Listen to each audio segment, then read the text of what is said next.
नमस्कार, राजू पडवळ आपल्याला बातम्या देत आहे. पब्लिक व्हॉइस न्यूज चॅनलमध्ये आपले स्वागत.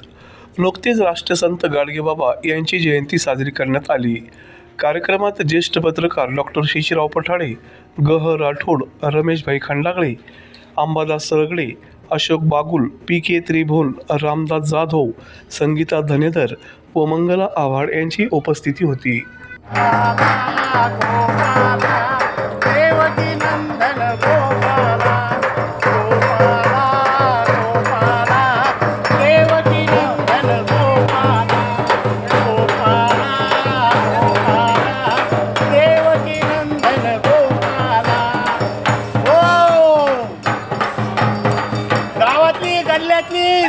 साफसफाई स्वच्छता झाली पाहिजे, रोगराईला हटवलं पाहिजे.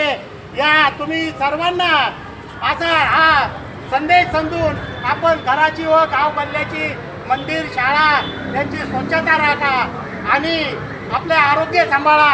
गोपाला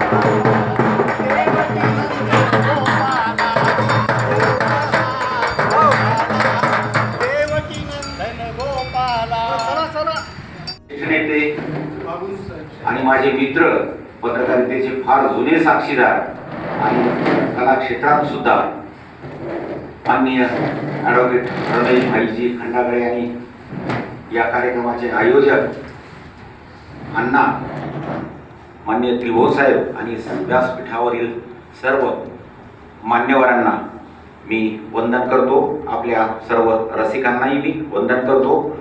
आणि या कार्यक्रमाला येण्याचं प्रयोजन म्हणजे अण्णांचं फार मोठं काम आपल्या कलाकारांसाठी आहे. सामाजिक जनजागृतीसाठी सुद्धा त्यांनी आपलं आयुष्य वाहून घेतलेलं आहे. सातत्यानं त्यांचे वेगवेगळे कार्यक्रम सुरू असतात. या माध्यमातून जनजागृती सोबतच कलावंतांचे प्रश्न सोडविण्यासाठी त्यांचा आटापिटा हा सगळ्यांना आपल्याला ठाऊक आहे, माहीत आहे.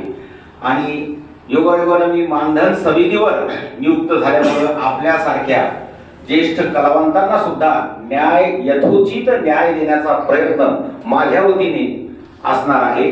यापूर्वी कलावंतांकडून पैसे घेण्याचे खूप प्रकार घडले. हे सांस्कृतिक संचालनालयासह मंत्र्यांच्या मी भाई एकट्यानं निदर्शनास आणून दिलं की कलावंतांचा उदरनिर्वाह या कलेवर असतो. कार्यक्रम करतो त्यावेळेस त्याची चूल पेटते आणि त्याच्याकडून एक एक वर्षाचं मानधन घेतल्याचे अनेक प्रकार या ठिकाणी सांगतो की मला सुद्धा तो अनुभव आला असो. परंतु यापुढे असं काही घडणार नाही. आणि जर आपण गुपचूप कोणाला तसं मानधन देणार असाल तर ते अवश्य मला सांगा. आणि याचाच परिणाम म्हणून आता लोकनियुक्त कोणीही अध्यक्ष नाही, कलेक्टरला या समितीचा अध्यक्ष केले गेलेला आहे. ही एक नवीन ही आहे आपल्या प्रयत्नांना. आणि दुसरा प्रयत्न मी जो केला, महाराष्ट्रभर माझ्या कलावंतांनी स्वागत केलं की मी जे लढलो A grade, B grade, C grade असं पूर्वी कलावंतांना मानधन मिळायचं. त्याच्यासाठी एकमेव शेषराव पठाडे मला बांधणार नाही. मला थोडीफार 5-6 एकर शेती आहे, परंतु मी सगळ्या कलावंतांसाठी लढलो की हा कशासाठी ग्रेड देता तुम्ही? टाळ फुटणाऱ्या बाईला ए ग्रेड देता आणि तमाशात आयुष्यभर राजाची भूमिका केली, त्याला बिडीला पैसे नाही, त्याला सी ग्रेड देता आणि कागदपत्र नाही म्हणून डावलता. तर याची दखल घेऊन हा जो ए ग्रेड झालेला आहे सगळ्यांना सरसगट मानधन महिन्याला 5,000 याच्यासाठी मी लढलोय. मला माझ्या काही सहकारी अण्णांसारख्या काही कलावंतांनी, ज्येष्ठ पत्रकार आमचे खंडाळकर साहेब यांचंही पाठबळ मिळालं आणि सगळ्यांना सरसकट मानधन मला वाटतं 2024 पासून झालं काही हो 1 वर्ष झालं असेल, वर्ष 1.5 वर्ष. तर हा आपला सगळ्या कलावंतांच्या एकजुटीचा विजय आहे. मी फारसा काही वेळ घेत नाही. संत गाडगेबाबांनी जे ग्रामीण विकासाचं काम केलं, जिजाई असेल, रमाई असेल, या सर्वांनी खऱ्या अर्थानं शेवटच्या घटकाच्या विकासासाठी आपलं आयुष्य वेचलं. ग्रामीण विकासाचं जे काम संत गाडगेबाबांनी केलं ते कोणत्याही देश पातळीवर संस्थेकडून, विद्यापीठाकडून झालेलं नाही. आणि कोणत्या विद्यापीठात ही माणसं गेली होती याचं आत्मपरीक्षण आपण करून, कलावंत सुद्धा ही काही छोटी ताकद नाही. हा कलावंत हादरे देऊ शकतो, सत्तेला देऊ शकतो, व्यवस्थेला देऊ शकतो.